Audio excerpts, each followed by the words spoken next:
خب ببینید این آیه قرآن 36 سوره زمر، معناش هم روشن است دیگه.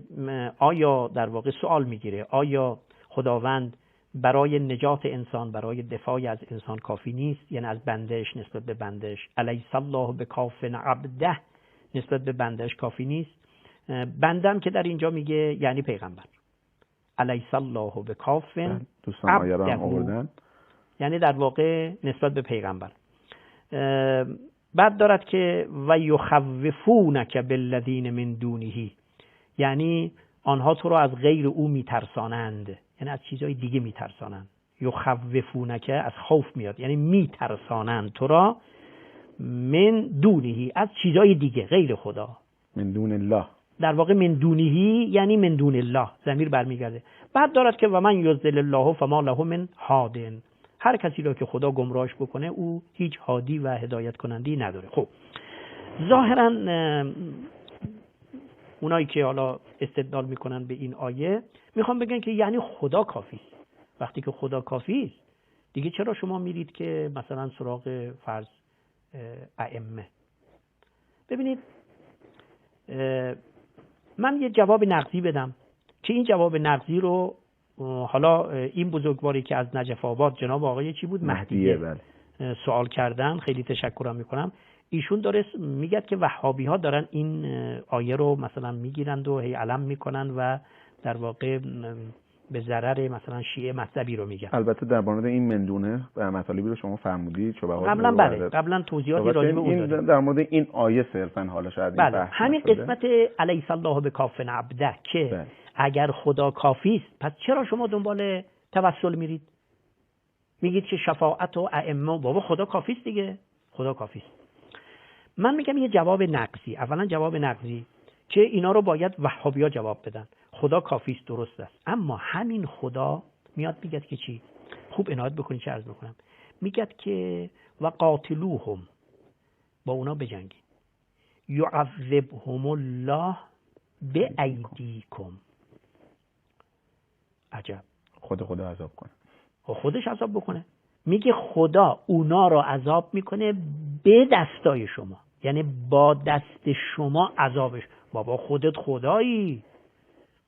آیه دیگه بخونم ببینی اینا با هم منافات نداره. فهم این آیات مهم است.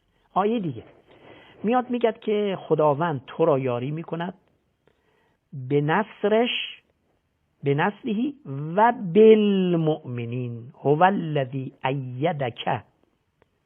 خب قرار بود که عبد خودش رو خودش کافی باشد. الیس الله بکاف عبده، این عبد عرض کردیم که یعنی پیغمبر قراره که خودش کفایت بکند. اما چی میگه؟ معذرت میخوام. هو الذی ایدک، این اون خدایی است که تو را تأیید کرده به نصرهی، با نصرت خودش. خب تأیید بکن با نصرت خودت، تمام بشه دیگه. میگه و بالمؤمنین، به نصرت خودش و به وسیله مؤمنین. آقا خدا قرار بود که کافی باشه، چرا میگه و به وسیله مؤمنین؟ برای خاطر اینکه اون نصر خداوند و اون کفایت خداوند از مسیر مؤمنین عبور میکند. این منافات ندارد. ببینید فهم این نکته بسیار ظریف است و توحید اصیل یعنی همین که ما هم خدا را کافی بدونیم و هم بیاییم این آیات رو در کنارش بفهمیم. من گلوم یه خورده به هم ریخته. اگر یه میان برنامه‌ای رو من راجع به اون مطلب قبلی نکته رو عرض بکنم، از اینه که گلوم یه مقدار یه ناهنجاری است. البته من یه مقدار مشکل فصلی دارم، حساسیت فصلی. عرض کنم که لذا معذرت میخوام. ببینید آیا خدا شافی هست یا نیست؟ و اذا مرضت فهو یشفین، وقتی که من مریض شدم خدا شفا میدهد. خب خدا شفا بده، چرا پس پیغمبر ما دنبال دارو میرفت؟ ببینید اینا رو باید فهمید. چرا قرآن میگه درباره عسل؟ آیا درباره عسل قرآن گفته که فیه شفاء؟ درباره عسل آقا خود قرآن راجع به عسل فرمود که چی؟ ببینید من بخونم.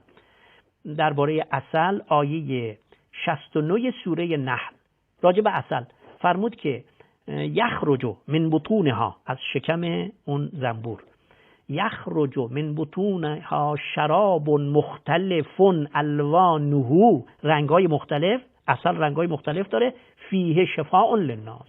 آقا قرار بود که خدا شافی باشه، چرا میگه عسل؟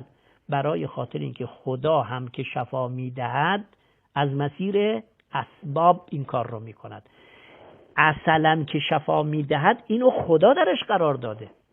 پس اگر خداوند تأیید میکند به وسیله مؤمنین، این تأیید را هم خدا قرار داده. نکته اینجاست.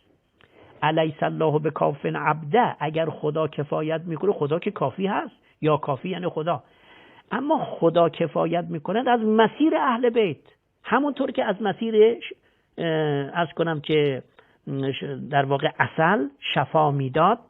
ببینید خود آیاتی که در مورد امداد ملائکه و فلسفه حضور ملائکه در مورد همه اینا مدبرات امر یعنی همونی که در حدیثی که شیعه و اهل سنت متفقاً نقل کردن که خداوند امور جاری این نظام تکوینی مادی ما را بر اساس اسباب جریان میده، نه بر اساس اراده‌ای که میگه اذا اردنا شیئا ان یقول له کن فیکون. اون کن فیکون رفت برای خودش.